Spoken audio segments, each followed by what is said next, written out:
Uwian na mga idol, mga grabbers. Wala na, tumal na. Tulog na yung mga pasahero ngayon. Mamaya na lang hapon ulit. Tara, uwi na. Dito tayo ngayon sa mga idol, mga kabiyahero, grabbers. Dito tayo ngayon sa C5 extension. Yan, dry run po tayo, dry run. C5 extension Paranaque.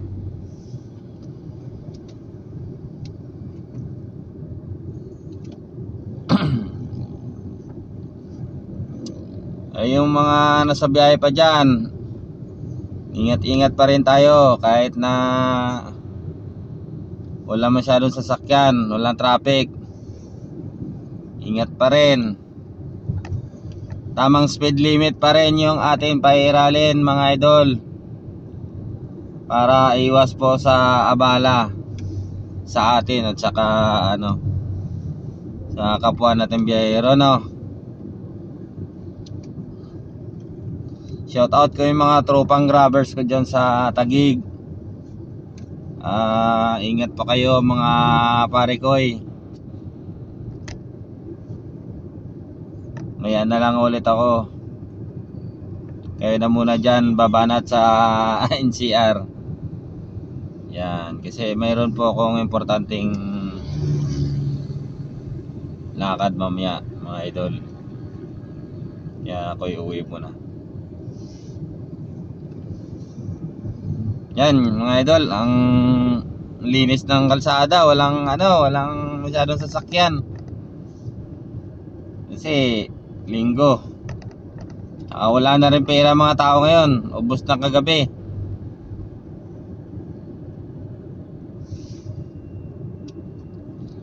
Ubos na yung pera nila, bukas magtatrabaho na naman sila para sa isang linggo nila. Yan, dito na tayo mga idol sa sa Sukat Flyover. Yan, makikita nyo kaliwa kanan, SM Sukat yan mga idol. Yan kita SM City Sukat.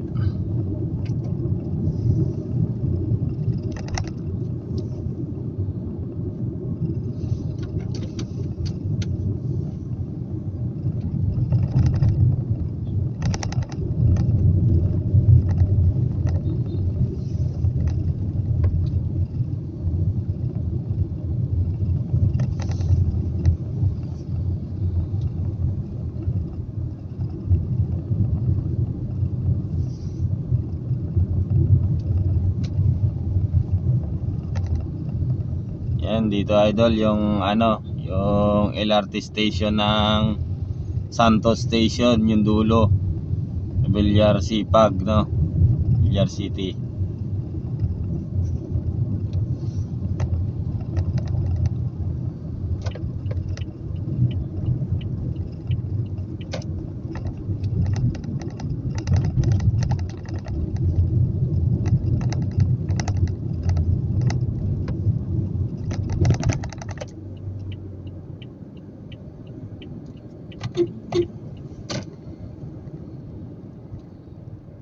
Yan, yung nakikita nyong orange mga idol, yan, ginagawa nila dugtong ng LRT yan, papuntang Cavite area naman. Yan yung project nila ngayon. Yan yung mga bagbiyero natin, kung gusto nila mag LRT, yan, hanggang Cavite na yan, ongoing project na yan.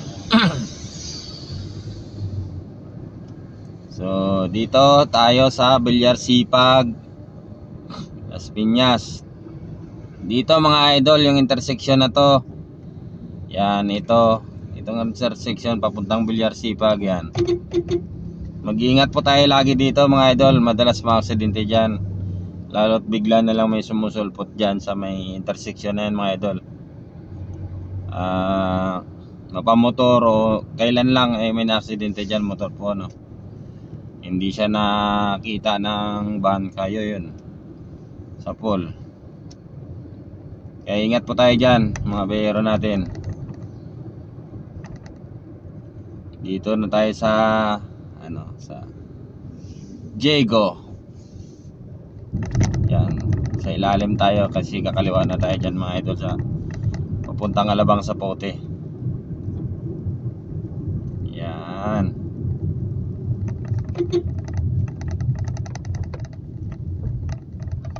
Kakaliwa na tayo dito, mga idol. Yan.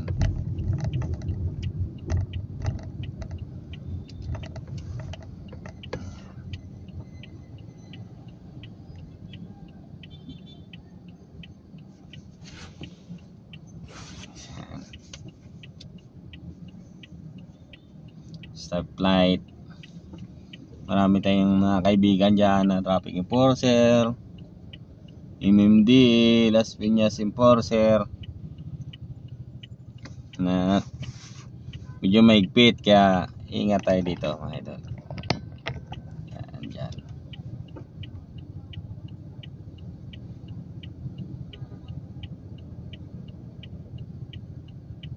Wala na talaga, hindi na talaga tayo pinasukan ng booking, mga idol. Hanggang pag nakarating na tayo ng Talaba, wala na to, mga idol. Na tayo, offline na, tapos diretso na uwi.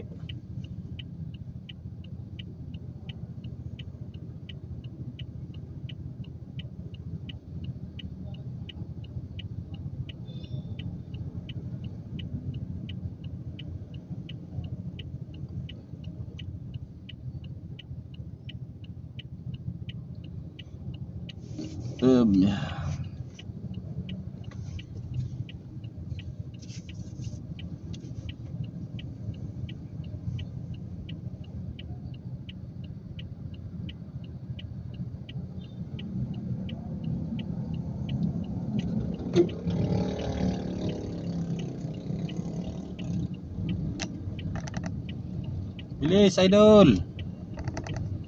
Mapabagal-bagal dyan ka, maabutan ka, idol.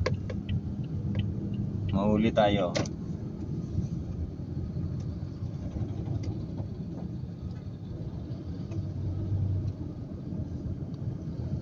So ngayong araw pala, mga idol, last day na ng less 7 pesos per liter ng Phoenix, no? 2 PM to 4 PM, 2 oras lang yan. Kahit saan kayo mapadpad na Phoenix, pag 2 PM na hanggang 4 PM, magpa-full tank na kayo.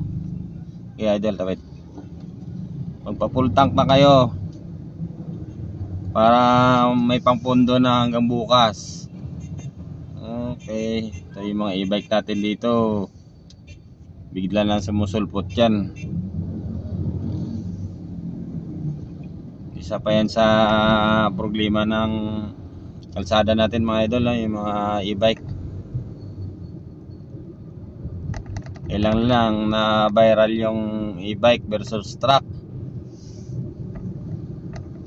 Kasi dapat wala po sila nasa highway. Hindi po sila nasa highway, dapat nasa sila, yung di national road, para iwas aksidente natin. Kaso hindi sila natatakot, mga idol. Nasa gitna pa talaga, nakipagsabayan sa mga sasakyan. Kaya tayo na lang din mag-adjust para hindi na tayo mga bahala. Gobyerno nang bahala sa kanila. Hindi naman lahat na e-bike pasaway, pero marami pa rin yung pasaway talaga. Bandang Pasay, Manila, yan.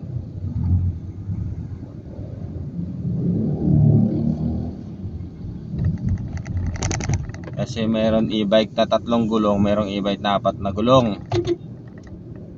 Feeling nila truck na yung dala nila, kotse, kaya hindi sila natatakot.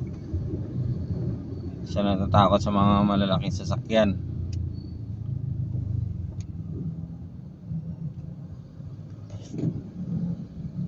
masyado na haba yung video natin, puputulin muna natin mga idol.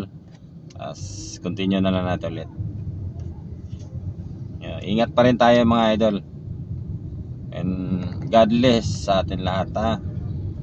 Mga biyahero natin dyan, grabbers and riders.